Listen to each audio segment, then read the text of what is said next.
Sziasztok, Zoltán vagyok, és ma a Brassói mobileszköz forgalmazó az Olliu-nak az új dual SIM-es csúcsmodelljét csomagoljuk ki, a P7-es Extreme-et.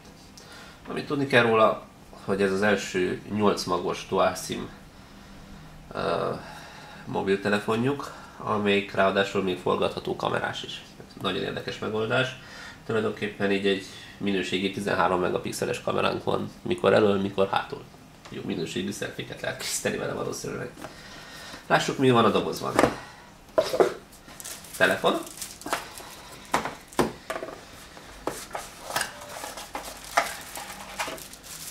USB kábel. Töltő.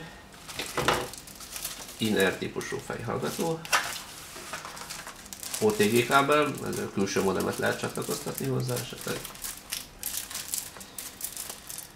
Védő fólia képernyőre, mobil antivírus,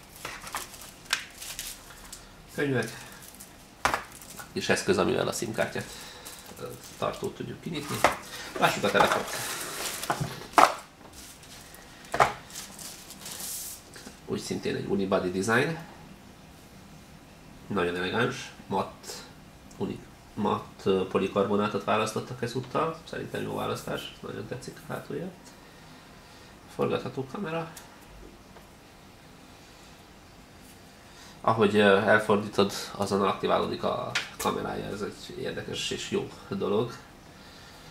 Lássuk, hogy helyezték el a dolgokat. Itt alul van a fejhallgató, töltő az USB, kibekapcsológomb, hangerő, szabályzó. És bal oldalra nem tettek semmit. Ez egy jó megoldás, mivel így a telefont lehet elhelyezni, és készíthetünk vele autoportretet. Beállunk elébe, és akár 2-3-on is lehetünk, és beállítjuk hány másodperc múlva készítse a képet, és kész. Amit tudunk róla, hogy egy 1,7 GHz-es 8 magos processzor van benne, tehát valószínűleg elég nagy teljesítményű.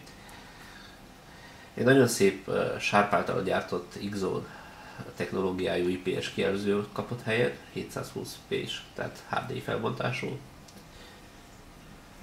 1 GB RAM, 16 GB a programoknak. Nagyon érdekes kis készülék. Kíváncsi vagyok, hamarosan visszatérünk a teljes tesztel is.